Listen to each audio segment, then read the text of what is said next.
Okay, hey, so this is AD in Prague.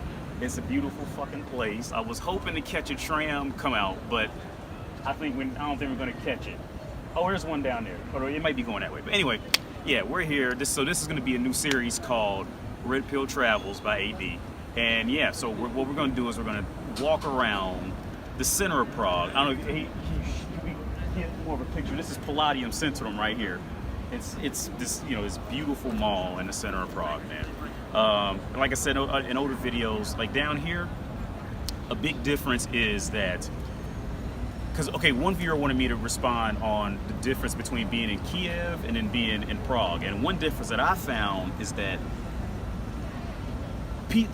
as I'm talking now, there's somebody here who understands completely what I'm saying, okay? And it's one of those things you just have to realize it and know. I mean, they may not feel comfortable speaking English to you, but, I'm sorry, they may not feel comfortable speaking English to you, but they can fully understand English a lot of times. So that was one difference, because when I was in Kiev, like, motherfuckers didn't speak English, like, at all. It was like talking to, damn near, aliens over there. Like, if you don't speak Russian or Ukrainian, like, the motherfuckers don't know. Oh, here we go. Oh, that's a bus. Everybody got buses. But yeah. Oh, another big thing. I don't know where you guys are located. Hey, let's go over here to these scooters. There's the tram. Oh, there's the tram. It's coming. Yeah. Oh, so yeah, I just want to catch this trend for you guys, because in the States, unless you live in New York City or California, you don't see trams a lot. And now the traffic's kind of slowed down because coronavirus just fucked everything up. So, but yeah, so we got lucky. We caught one coming up now. This is number 8. This is actually the one I caught here. But yeah, I'm proud of the tram system, and maybe y'all don't give a fuck, but I love it. So yeah, this is it. And it's very reliable. The public transportation here is, I'd say it's either equal to or better than, it's either equal to or better than New York City. Like, you can completely rely on it. You can totally rely on it. So yeah, let's get these scooters, man, because I want to talk about these scooters too. These scooters are like fucking great. Now, I had a better time with them in Kiev, because Kiev, I think, is more kind of built for the scooter game than Prague, but like I definitely highly recommend renting a scooter, for sure, definitely. So, yeah, with that being said, let's just kind of walk a bit. So we're old. You know how to get. Okay, I'll just do all this later. You know how to get the old. Again, welcome to RedPill Travels. This is definitely my first go at this type of format. So, of course, the first go is always going to be the roughest. No. So yeah, I don't know if anybody's watching this has ever actually been to Prague, but the first thing you'll notice in the center, it's relative to how it usually is, especially in the warm weather. It's really a ghost town down there now. Down there. This is the center. I don't live in the center. I live maybe about 10 minutes away, in a straight path type of thing. But what you'll notice, this is relatively a ghost town to how it usually is, especially down here. This is like the center. And also what you'll notice is as we keep going, a lot of the shops are closed. Like this where I'm walking now to the left of me, like all of this was open 8 months ago. All of this was open and was thriving like 8 months ago. It really didn't take long for this place to start getting shut down. This on the right of me, this is a very beautiful hotel. All this this area was thriving with just cash flow that just got killed, man. Like, coronavirus really did kill a lot of business. Now, what's coming up to the left of me here, this is an antique store. I actually went in there a few times. They have good prices, but something I didn't know about antiques was this. Those antique stores are just making bank, because what happens is, my girl used to work in one, and she told me what they do. I had no idea this is how they make money in those places. They pretty much just wait for old people to die and then get permission to go in and just take, all the old relics and shit and take it into a shop and sell it for $400 a piece. It's really it really is just, it's a free fucking source of income. This right here is Powder Castle. I learned later, I didn't know when we were filming it, that this, because I don't pay attention to a lot of history. It's just me, like certain history facts I just don't pay attention to. But what I found out was that castle, what you would call it, that was where they used to sell gunpowder. From what I was told back in the old days, like 200 years ago type of thing. But yeah. Oh, one thing I did want to touch on is a question that keeps coming up. It's like how do you move out the country? And I'm going to be honest with you guys, man. Moving out the country is a pretty difficult fucking task. It really, like, because I remember when Donald Trump became president, it was that whole thing of, everybody, like, again, look at this. All this is a ghost town. From how it usually is here, this is a ghost town due to coronavirus. But yeah, back to what I was saying about the moving thing. I'm not trying to discourage anyone from doing it, but especially if you lived in the U.S. all your life, like, it really is like a pretty difficult challenge to start with. It really is. I still get lost as well. Because unless your parents were born in the other country, that way unless one of your parents was born in another country, and then by that way you'll legally be able to obtain a passport from that country and your home country. You're going to either have to get, the easiest way is just to get married. Okay, that's just the reality of it. The easiest way to move to another country is just to you're going to have to marry or get into a spousal relationship with someone. But the thing is, it's so ridiculous. Like, if you want to go to spousal visa route, like, those requirements are so ridiculous.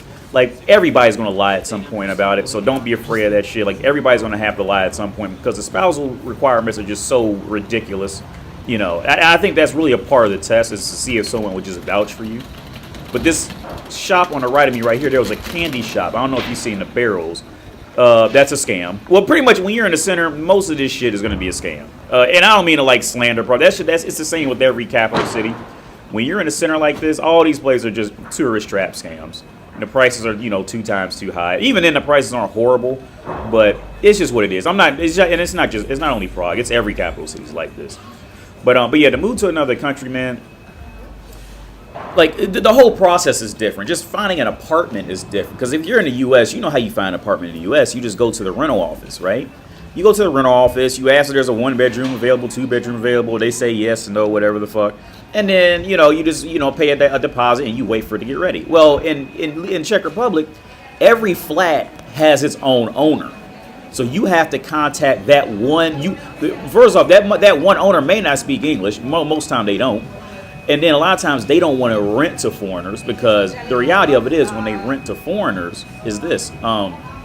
You're a foreigner. So you can just get up and just leave whenever the fuck you feel like it and don't pay rent and tear up the place. And let's say you rent a flat from a guy and you just decide to tear up the flat and fly back home. Well, the money and time and effort it would take for him to go find you and sue you and all that shit is just not going to be worth it. And he's stuck with fixing your shit. Now, obviously, I've never done it because, I've always had places to live. I've always had my own flat when I lived in Czech Republic. Well, let me say, when I first came, I moved in with my first wife. I moved into her place. Oh, right here, real quick. This is a wax museum. And they had the most incredible wax, sculptures. That was Forrest Gump in that window, if you didn't, get it. I don't want to rewind it and go back on it. So if you want to go back and see, it was Forrest Gump in the window. And I don't know who that was standing up. I've never been in that wax museum, but I heard it's amazing. But yeah, back to moving here, man. It's a challenge. It's not gonna be easy. And I'm primarily speaking for Americans. Because we as Americans, we don't realize how easy we have it. You see, we really do have it pretty fucking easy. As far as how things move, how things go, things are pretty much spoon fed to us. Whereas that was a big difference for me coming to Europe. Was things are not spoon fed to you. You have to go. You have to make moves and make shit happen. And even then, motherfuckers they may not fuck with you because you're American, or they may not fuck with you because you're black, or they may not fuck with you because because whatever the fuck. You never know. You never know why somebody's not gonna fuck with you. So the best thing is just to not pay attention and just keep moving in life, man. Don't dwell on why somebody may not have liked you, why somebody may not have want to talk, whatever the fuck. You see. And this to the right, I always forget what this shit is called, man. But it's like a cathedral. There's a lot of beautiful cathedrals in Prague, man. That was one thing I missed when I went to Ukraine. Kiev is built more like an American high metropolitan area than a European one. Because that was one thing I missed when I was in Kiev was you don't find another thing. Notice how it's all this cobblestone shit. Now this is actually a more well-made cobblestone path. Usually they're if you go back in earlier in the video, those are legit cobblestones. So that's why I don't wear a lot of dress shoes in the city, in the center. But back to the cathedral thing. The cathedral thing. That's like Prague. The artwork in Prague. Like right now, they're doing all this reconstruction because it's a great time to do reconstruction. Nobody's there. It's a great time to just fix all the fucked up shit that was breaking and shit. So you're gonna see a lot of construction in this clip. But yeah. So this is Old Town Square in Prague right now. Very beautiful area, and like I said, again, this is a complete fucking ghost town compared to what it usually is. And anybody's been to Prague, this area. It like usually there would be no way we could walk with a camera like this freely, like in a normal time, in Old Town Square.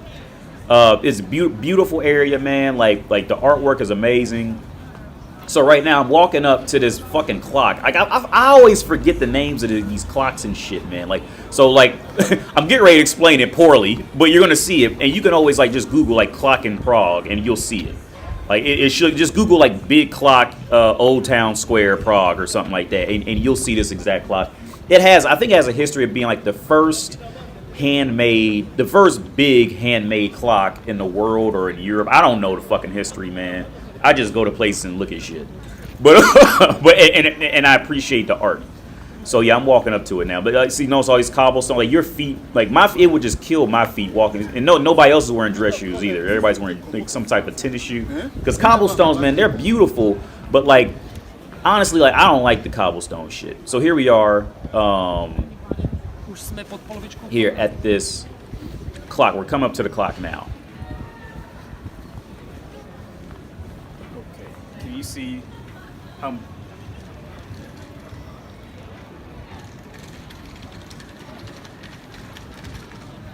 okay, so this clock, I'm not even gonna act like I know what it is because I don't know what it is. Something about it's the first man-made clock or some shit like that. I don't know the history behind it. I'm awful with certain parts of history, right? I don't pay attention to a lot of history. So this is one thing I just happen not to pay a lot of attention to. But this clock is a beautiful fucking clock, and one thing you guys will notice is it's not a lot of people. So if for anybody who's been to Prague, you would know it's usually tons of people walking in this motherfucker, right? But now, relatively to how it usually is, it's a ghost town now. Coronavirus is just fucking shit up. But even with coronavirus fucking shit up, it's a beautiful fucking place. It really is. Like I said, I don't know the significance. I don't know all the history in this clock, but I want to show you guys this clock because it always comes up whenever you talk about Prague. This clock always comes up. And you know the history behind this? No? Okay, yeah, because I don't know the history behind it either. But this is beautiful. This is beautiful too. So I want you guys to see this. Sure. This castle thing of with the two things on it. And I guess we can walk over here real fast. And sit down and talk.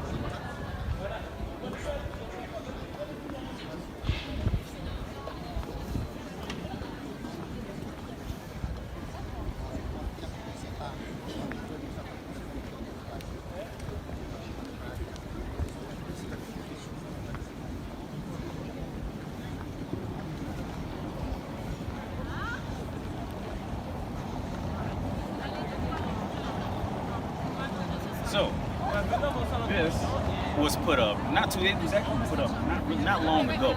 Another thing you guys may notice is for those of you who have been to Prague, there used to be a lot of street performers, people playing piano and shit like that. A dude walking around in a big ass bear suit.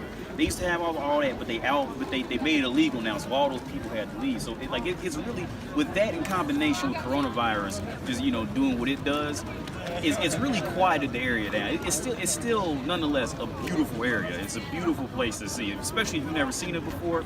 Highly recommend coming to see Prague, man, for multiple reasons.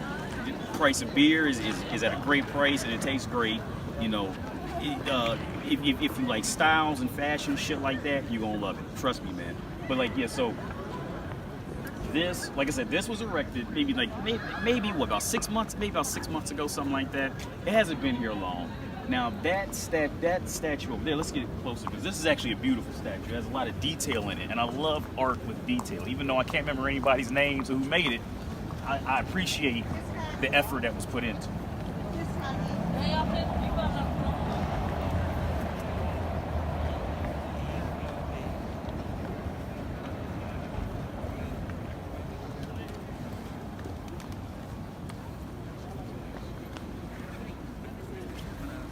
But yeah,